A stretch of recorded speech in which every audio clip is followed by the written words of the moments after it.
Bom dia. Hoje a gente vai apresentar as curiosidades dos principais fatos históricos que aconteceram durante a Idade Média. Nós quatro vamos mostrar para vocês as curiosidades do mundo árabe, feudalismo, a Igreja Católica Feudal, as Cruzadas e o Império Bizantino. A cultura árabe surge na Península Arábica, com os povos semitas descendentes de Ismael, filho patriarca de Abraão. As figuras mais representativas são os nômades beduínos, os quais viviam em regiões desérticas e se sustentavam principalmente da criação de gado. A península, com cerca de 1 milhão de quilômetros quadrados, se divide em montanhas, em alguns oásis e principalmente por áreas desérticas. Os árabes são o maior grupo étnico do Oriente Médio, localizando-se em uma região desértica entre a Ásia e a África, reunindo ao todo 415 milhões de pessoas. Conhecido como beduínos, essa parcela do povo árabe era conhecida pela sua religião politeísta. Regularmente, os árabes se deslocavam para a cidade de Meca a fim de prestar homenagem e sacrifícios a várias divindades presentes naquele local.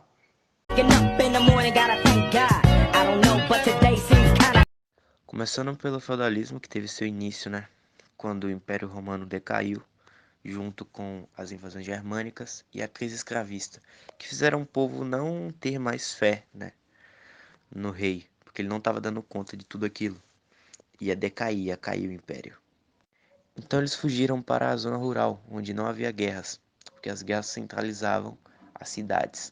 E como todas as terras férteis já tinham donos, grandes proprietários, os proprietários, como estavam com falta de mão de obra, porque a crise escravista acabava de chegar, eles pensaram, por que não deixar esses caras morar aí e trabalharem para mim ao mesmo tempo? Então acabou virando um acordo, porque os plebeus ofereciam mão de obra, em troca o senhor feudal oferecia alimento, roupas, materiais e também um local, para eles viverem. Havia uma cerimônia chamada homenagem, que deveria ser feita na igreja por norma, onde era feita para poder firmar o compromisso entre o vassalo e o sucerano. Outra curiosidade, pelo poder do rei ter sido enfraquecido, os senhores feudais começaram a fazer suas próprias leis dentro do seu feudo e aplicá-las da forma que quiser. E dentro dos feudos sempre havia alguém que fizesse parte do clero, porque a igreja monopolizou o conhecimento da escrita e da leitura.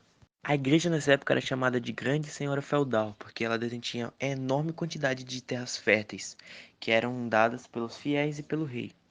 Ela usou dessa grande quantidade de terras para poder firmar vários contratos com senhores feudais, com grandes senhores feudais, para fazê-los vassalos. Para descobrir se alguém inocente ou culpado era feito ordalho, um costume bastante radical de fazer o acusado de um crime passar por algum perigo, como colocar a mão em água fervendo, misturar manga e leite. Isso era porque eles acreditavam que se realmente fosse inocente, Deus faria algum milagre e não deixaria nada acontecer com o acusado. O ano de 476 d.C. foi considerado como o ano em que o Império Romano ruiu, mas sua metade oriental viveu por mais de 1000 anos na forma de Império Bizantino, um reino poderoso com a base em Constantinopla, antiga Bizâncio. Algumas curiosidades que eu posso citar são: os bizantinos preservaram partes de escritos gregos, ou seja, escritos gregos de filósofos como Platão, Ptolomeu e Cláudio Galeno não seriam conhecidos hoje se não fossem as preservações dos bizantinos. O Império também deu origem à Igreja Ortodoxa Oriental, que foi inspirada pelas igrejas de idiomas gregos que haviam no Império. Os governantes bizantinos também eram conhecidos por mutilar e cegar seus rivais, para que estes não pudessem liderar tropas e ter filhos. A sua capital foi saqueada durante a Quarta Cruzada, onde os cristãos, que tinham o objetivo de tomar Jerusalém, ficaram sem dinheiro e acabaram cortando a viagem em Bizâncio e, de certa forma, saquearam a pobre cidade.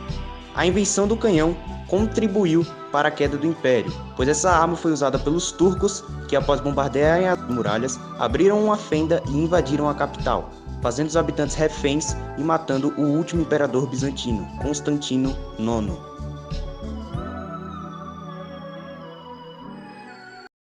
É o Calvo? A tropa do Calvo? É o Calvo? Eu vou falar um pouco das Cruzadas, que elas foram batalhas financiadas pela igreja com o objetivo de conquistar Jerusalém do domínio muçulmano.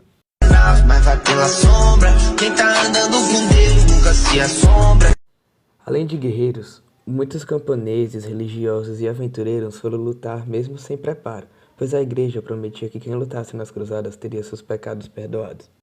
O legado que as cruzadas deixaram foi muito negativo. Tivemos a separação da Igreja Católica, o aumento da intolerância entre cristãos e muçulmanos que continuou por séculos após as cruzadas. Essa expedição teve esse nome de cruzadas, pois os cristãos precisaram cruzar a Europa para chegar em seu objetivo. Os cristãos até que conseguiram chegar em Jerusalém e dominar, mas foi por muito pouco tempo, pois logo depois os muçulmanos dominaram novamente.